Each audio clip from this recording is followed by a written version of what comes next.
What's going on, everybody? This is Maximilian. So, this time it's slightly different.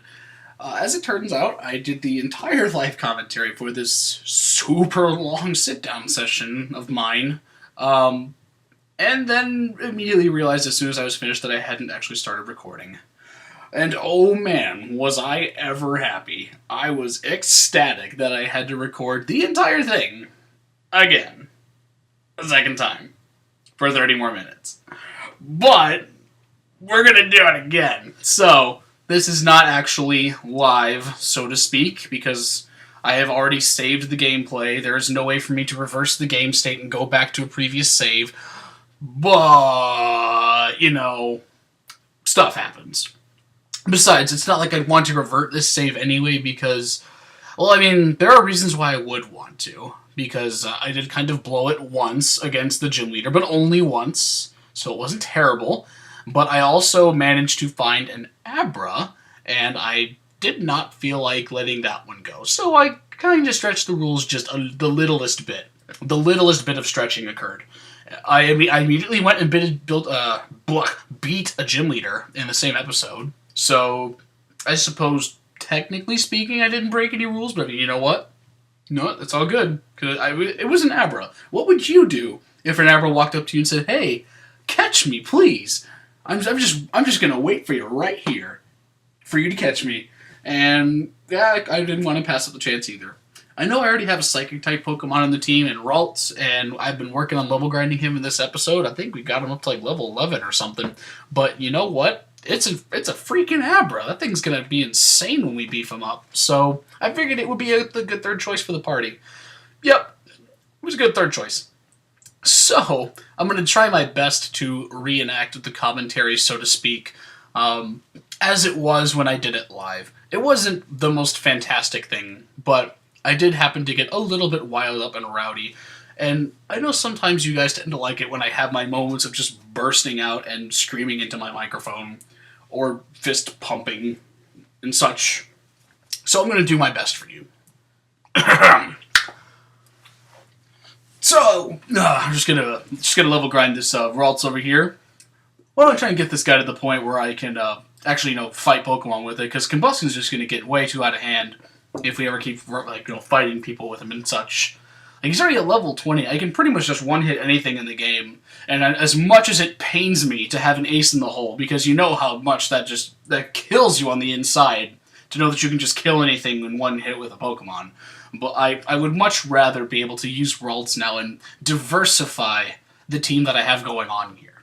So I'm going to fight Ralts a little bit, and while I'm doing that, I'm going to pretend to know what I'm doing and actually attempt to get to the next city in the game. I remember, I think we had some rocks in the way, like something that needed to be rock smashed, and we couldn't do it because we don't have a rock smash TM, which means either A, we need to find a rock smash TM, or B, probably not supposed to go that way, and I'm venturing to guess that we're not supposed to go that way. If I recall, I think we talked to someone in the episode before, like a Mr. Briny or something. I don't know, maybe he's the boat guy? I don't remember. I think it was May that talked to us about it, so I'll go talk to May and see what she says, because she probably knows what to do. Yeah, let's go talk to May. Hopefully I'm just not making a complete idiot of myself here, but just wandering around in circles like this, because it feels like that's what I'm doing right now. But, trying to multitask by talking, level grinding, and progressing the plot, that's difficult to do. That's, next level stuff. So, yeah. Hopefully, I will be able to at least get us to the next gym leader here.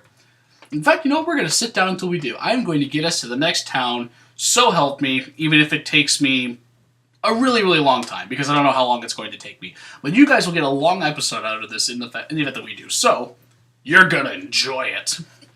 So if you'd like, go ahead and pause the video, grab yourself some popcorn, maybe a drink, a beer if that's your thing, and if you're of age, no condoning underage drinking here, my Pokemon video viewing session. Or if you happen to be so dignified, perhaps a glass of wine. Maybe brandy or scotch if that's your thing. And I don't know, if you dare to be so bold and adventurous, and you happen to be outdoors when you're watching this for some reason, perhaps a nice cigar to go with your fine beverage. I can think of no better way to enjoy a Pokemon viewing than with a cigar and scotch. Perhaps it's a little too dignified for this game. Yeah, that feels a little too dignified. Maybe a little too dignified, but you know what? There's a first time for everything. Perhaps I could start a trend here. Cigars and scotch with Pokemon and Maximilian. Although it would be really hard for me to do commentary while smoking a cigar, I have a feeling. Mostly because of the whole trying to keep the cigar lit the entire time while I'm talking. Not only that, but I definitely can't do this in my room because parents would kill me if I were smoking a cigar in my room. Because that smoke smell does not get out of anything. So yeah, something to consider. Maybe I have struck a chord with this. I'm going to start something here with that. Either way, we're in Petalburg City now. Let's go figure out what the heck we're supposed to do. That was a tunnel that we were in earlier. Probably shouldn't go over there. Let's see. Oh, look, it's that place guarded by a ridge with a Pokeball up there. It's probably some place I need to get to eventually, but can't get to right now because, well, there's a freaking ridge in the way. Darn it, I hate it when they do that to me. It's so tantalizing. You can taste that Pokeball. It's so close. And you just can't get there. You can't even, take one for the team and hop over the ledge, buddy. Oh, God, Whismur. Oh, that thing is the devil. I really have no idea why, but I cannot stand looking at that Pokemon. It's like the face of evil whenever I encounter that thing. I just want it to die. And I hear Combusken's pretty good at doing that, so we're going to use Double Kick. Kick it into oblivion, Combusken. You do that. I have a feeling this is going to lead to a dead end, but we might as well level grind while we're here. Oh, God. Now I remember why I didn't come here in the first place. There's so many freaking Whismur. Yeah, we're going to ace in the hole this guy. Let's kill it. Kill it dead. Kill it, Combusken! Oh, yeah, this is part of the video where I was talking about something else and lost my train of thought. Not quite live commentary ain't doing so well. Oh yeah, that's what I was talking about at this point. So, I noticed I just like to randomly mash the arrow buttons whenever I'm talking about something. So, over the last couple days, I was busy. As you probably know, because I didn't upload a video, so I got one for you now. I went out of town to go visit some friends of mine in Kansas City, and it was fun. We went to a Christmas party where they had a white elephant gift exchange. And for those of you who don't know what a white elephant is, it's actually probably one of the more fun things to do as far as Christmas social activities are concerned, because you think most of the whole, required family gatherings, socials for Christmas just involve just a bunch of random people eating, drinking, talking around. Not really a whole lot of action going on. Well, white elephant is a way to spice things up quite a bit. You see, what you do is you get a present for everyone. Everyone brings some random $5 to $10 present. Usually it's just a gag gift or something like a joke, because these things tend to be pretty entertaining and funny. And let's be honest, it's not like you're getting anything you really wanted for Christmas out of a white elephant. So you bring some random gift. Let's say I brought, let's see, what would I bring to a white elephant? One time I think I brought a ton of shaving cream for some reason. Just a ton of shaving cream. And that was the present. Or a bunch of old VHS tapes you find at dollar stores. Just something really silly like that. Because let's be honest, who even has a VHS player anymore? So you bring your gift, you wrap it up, you put it under a Christmas tree, and then everyone at the party draws a number. And whoever has the lowest number gets to pick a gift first. So when they go to pick their gift, they pick any gift they want, open it up, show it to everyone, hey, look at this random piece of crap that I got that no one really wants. Usually the first person that opens the gift always opens the bad one. Don't know why it works that way, but it does. So then the next person who has the next lowest number gets to make a choice. They can choose to either steal a gift that has been opened already, or they can open a new one from under the tree. Now, it just so happens that eventually you'll get to the point where you find the gift, so to speak, in the white elephant gift exchange, the one that everybody seems to want for some reason. Usually it's because someone decided to completely ignore the $10 limit that we impose, or someone decided to bring something really ridiculous. One exchange, I think somebody brought a live rat and a hamster ball, and the really weird thing was it was one of the last gifts to be opened. For some reason, nobody decided to go for the spherical shaped present. Can't imagine why. So, once we got to that point, whoa, random noise. So once we got to that point, essentially, it just was basically just a giant thievery fest. It would just create giant loops with stealing the hamster ball with the rat in it. Because for some reason, people actually want a rat and a hamster ball for Christmas. Like, I mean, I guess it's cool. Like, it's the cool gift at the gift exchange, but seriously, would you actually want that? Like, it's a rat. You have to feed it and take care of it and stuff. I mean, like, I guess you could just be completely inhumane and, like, leave it by the side of the road to die, but I mean, come on, it can't be that entertaining. Surely it cannot be that entertaining. Like, live animals tend to do fairly poorly, at least in my opinion, at White Elephant gift exchanges. Except for that one time where somebody, like, opened a Christmas card that said, "Look in the bathtub," and sure enough, in the bathtub, there was, like, a live 10-pound lobster.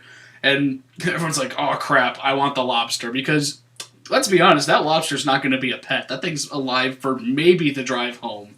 And you are just boiling that thing to death and making the most amazing lobster ever with melted butter. That's a pretty sweet White Elephant Christmas present, in my opinion. I would take the lobster all day if that were the live animal, but the rat, little too much. Nonetheless, these things do get pretty fun. You tend to impose a limit on the amount of times something gets stolen because there's always that one gift that everybody wants. So you'll say, like, after 3 times, like, if this gift has been stolen 3 times, it's stuck.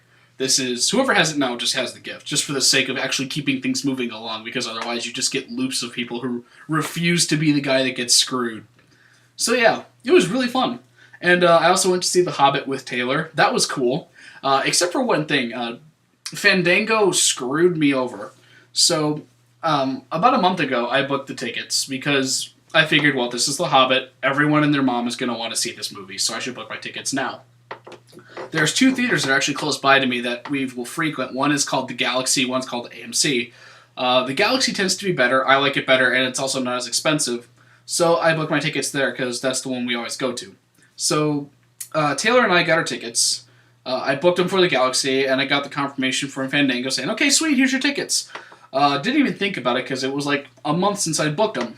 So we went there the night of. I go to Taylor's house to meet up with him, and he's like, "Hey, my brother wants to go too. Can he go?" I was like, "Yeah, totally. Bring him along." But he didn't have a ticket, so we are just like, hoping that he could get a ticket there. Turns out he was able to get one.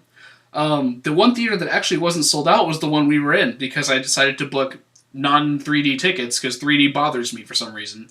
So we got tickets for that theater, and Nathan got his. So I went to go get the tickets that I got for me and Taylor.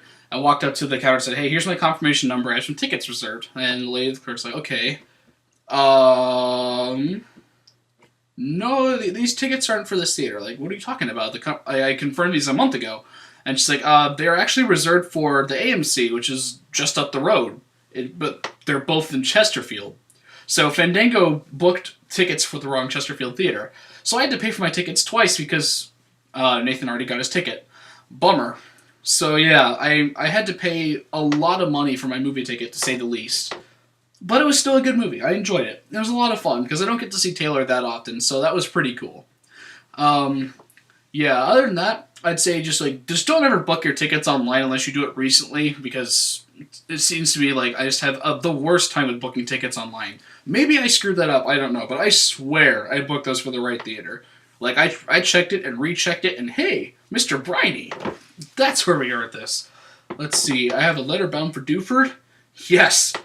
Yes, this sounds good. This sounds like a new town. Yes? Yes! Success! We're going to get to go to a new town. Alright, so let's go to the new town. What? Cell phone reception in the middle of the ocean, how dare we?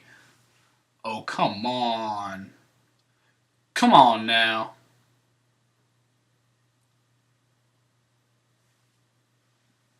Wait. This is all wrong. I have a dad? Like, wait, what? No. Like, come on, go back to like the original Pokemon story. Like when we were about a Pallet Town, and Ash's mom is all in tears, and she's waving goodbye and everything. Like, there's definitely no dad there. Like, maybe at some point, like way later in the show, because I will admit, like when I was a kid, I watched this show for years. I don't recall any kind of dad being involved for the main character, for the antagonist, for the protagonist of this plot. This is all wrong. Like, there's never been a dad in these video games. Why does Third Gen have to go and screw this all up? It's just messing with my nostalgia. Absolutely messing with it. Hey, so how'd that one sound? Did I nail that one? That's actually how it kind of came out the first time. Tried to nail it again, didn't quite get there, but that's okay. So, I think I eventually goof around here for about another 2 minutes or so, and then finally figure out what it is I'm supposed to be doing. Essentially, we need to be able to use the flash HM before we go any farther. Now, in theory, we could do it the hard way, and just be like, well, I will just, say, go through it blindly like you do in some of the older games, because you have that, like, that little circle of light around you, as opposed to just being completely pitch black in the first and second gen games, when you're in the caverns that need flash. But, no, I just figured, let's get the HM, do it the right way. We'll deal with that stuff later. So, what the heck is healthy locomotive? No. Done editing. Ugh. Don't you hate that, though, whenever you're playing these games and you happen to push the A button, like, so fast that you just end up hearing the message a second time, or you get to some part of the menu that you never wanted to get to? First world problems, am I right? What? Oh, dear. Nope, it's probably a healthy locomotive house. I don't think Steven's actually here. Yeah, nope, definitely not Steven. Nope, not at all. Nope, let's get out of here.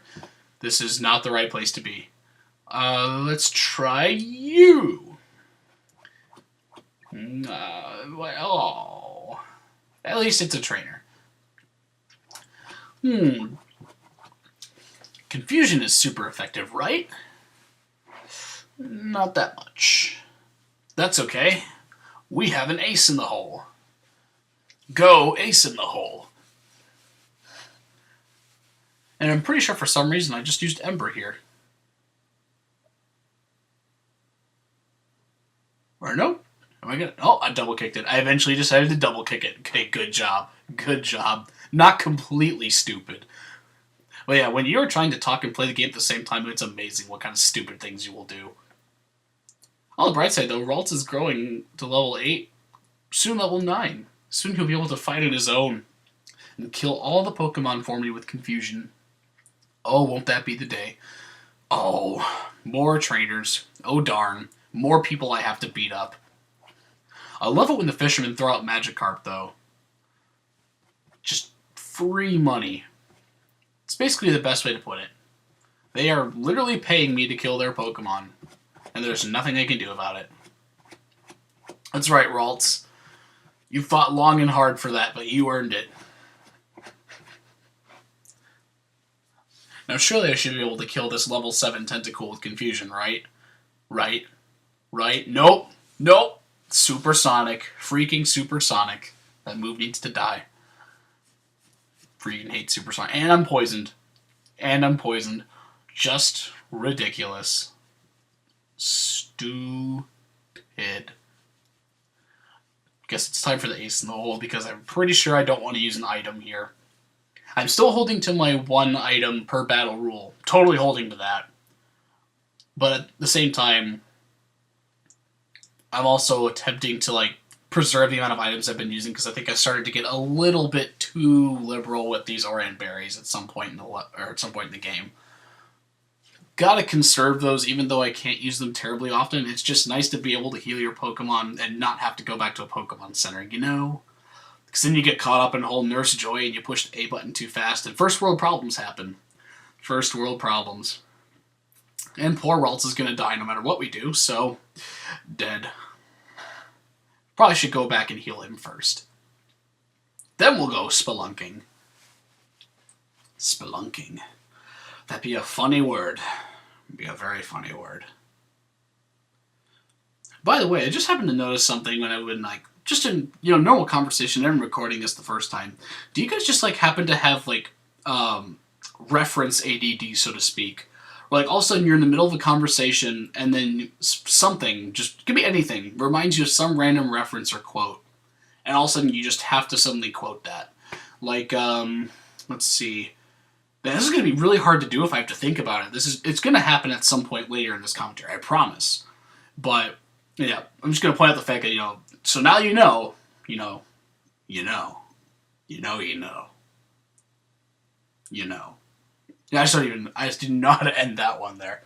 But yeah, I'll just throw out some completely random quote, not even related. I'll just completely stop my train of thought just to finish up some kind of quote or reference that came to mind. I don't know why. I've been having Bane stuck in my head a lot recently. So I keep getting these random Bane catchphrases in the middle of conversation. Not necessarily in the middle of conversation, because that'd just be really weird and abrupt.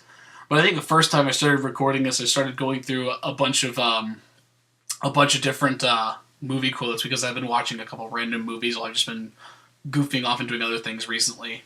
It's nice to have them in the background when you're just playing things like Skyrim and you have the volume off. So I think at one point when I was goofing around in Petalburg City trying to figure out where the heck I was supposed to go, oh no, should not have come here. I think what was it? Oh yeah, make for the Gap of Rohan. We should never have come here. Stuff like that. By the way, if you got that reference, I love you. You are the best. So, yeah, hopefully you'll be catching a couple more of those things as we go along through this commentary process. Because those are fun. Random references are always fun. In fact, random references are so much fun that the guys at my apartment, who I'll be rooming with next semester, have been working on quote boards over the last semester or so. And I think we filled out 5 poster-sized pieces of paper recently. Literally, we'll just have them thumbtacked to the wall with Sharpies at the ready. And anytime someone in the apartment just says something completely random that's, potentially humorous in any degree whatsoever, we'll just write it down. So we just have a bunch of these random quotes that are completely out of context, and it's if you know what happened at the time, they're absolutely hilarious. Some of them are hilarious in their own right, but at the same time, we've filled up 5 of these already with just random stuff that people say. And it's a ton of fun. You should try it sometime. Along with other things in life. Oh my god, it's an Abra. That's what I said the first time that came up. So I was having a bit of a moral dilemma here, because I told myself I can only catch 1 Pokemon for every gym badge I have, and I currently only have 1 gym badge, I think. And I was thinking, do I catch this or do I not? And I opted to do it. In spite of my own rules, I opted to do it. Anarchy! Oh, and it was so glorious. Because my 1 Great Ball caught the Abra.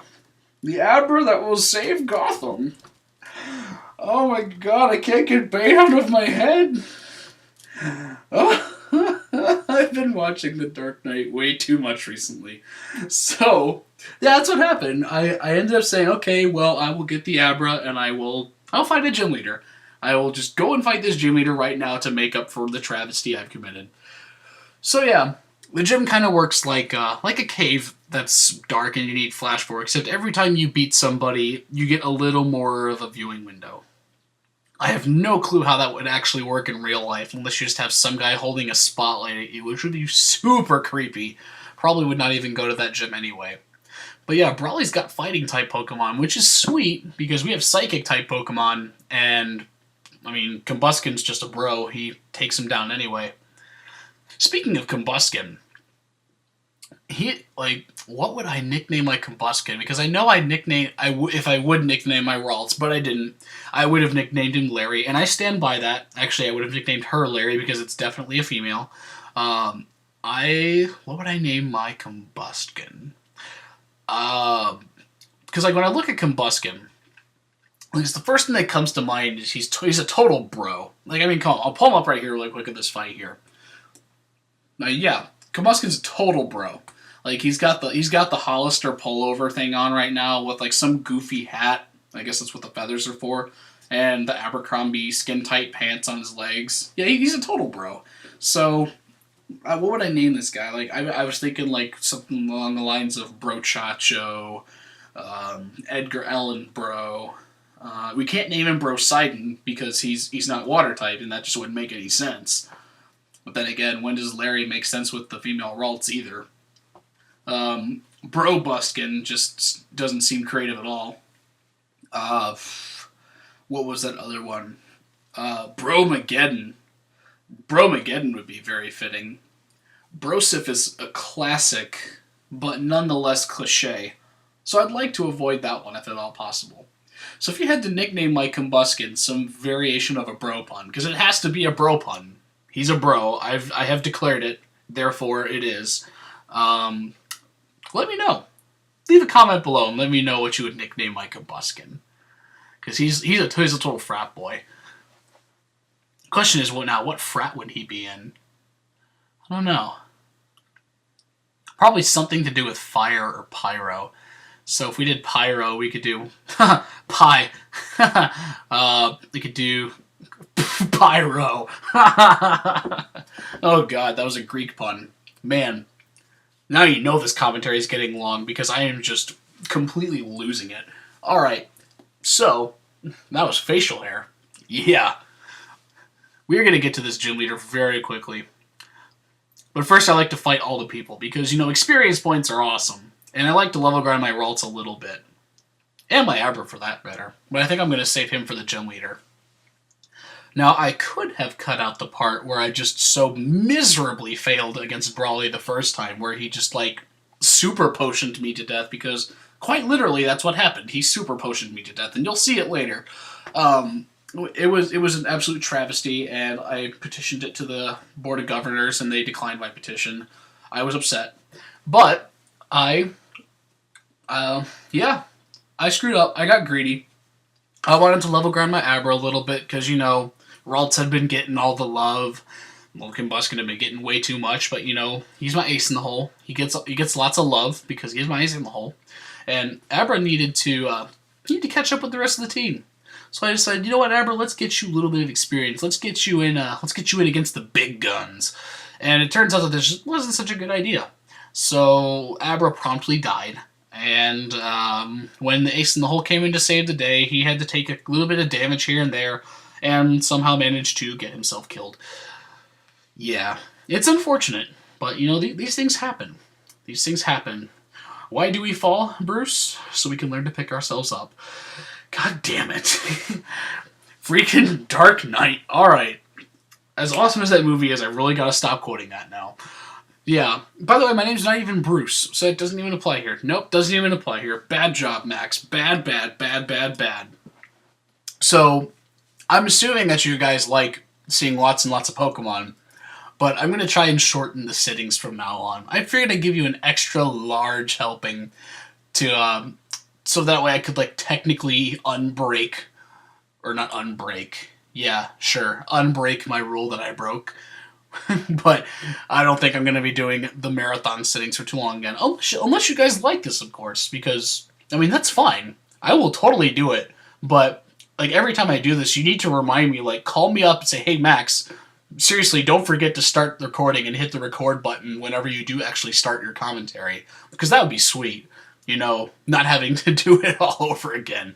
Because, man, that's an hour's worth of time that I could have been doing nothing. Nothing better. Oh, God, I'm slap happy right now, and I have no idea why. I really don't know. I'm just in such a good mood right now. Let's keep it that way. Let's keep it that way. Unfortunately, I'm going to have to watch myself lose here, so my good mood is going to deteriorate ever so slightly.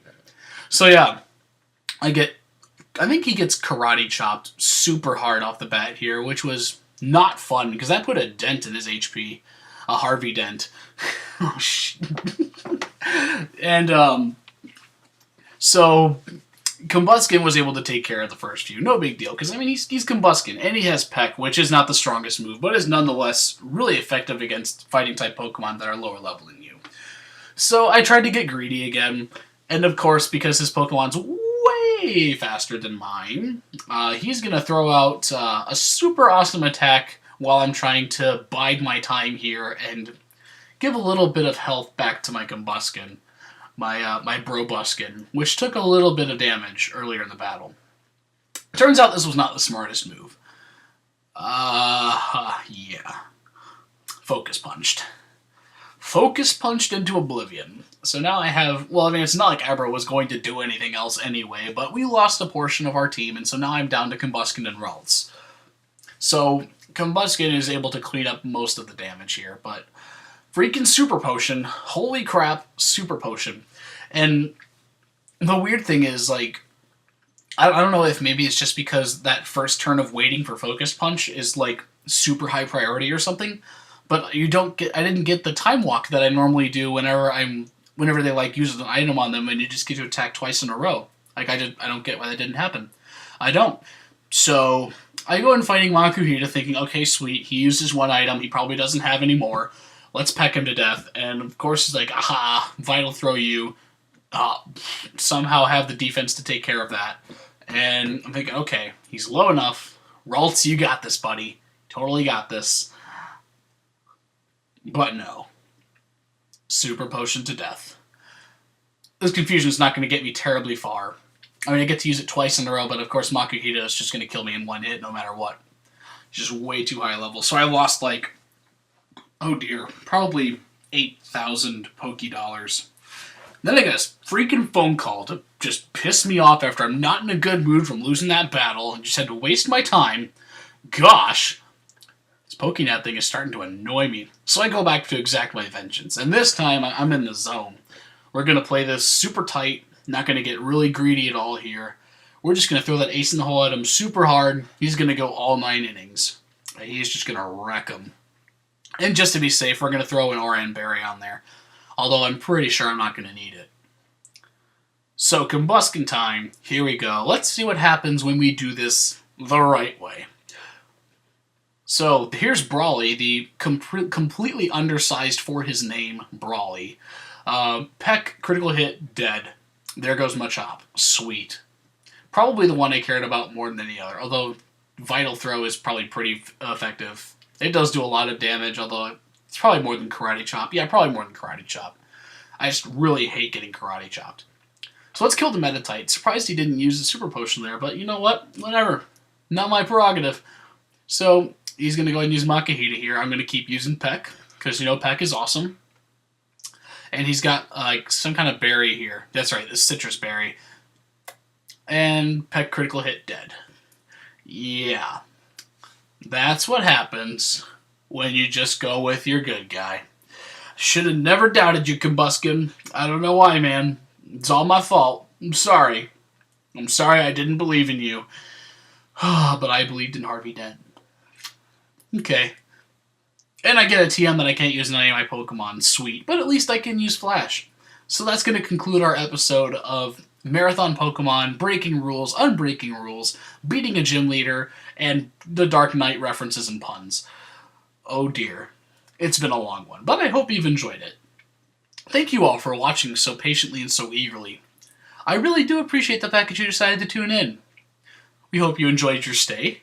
Please make sure that you don't forget any of your belongings in your room when you've checked out. And, yeah. I think that's about it. So, I'm going to teach Flash to Abra really quick. Just because. We can do that now. And then I'm going to call it a night. You guys have yourselves a good one. Until next time, this is Maximilian.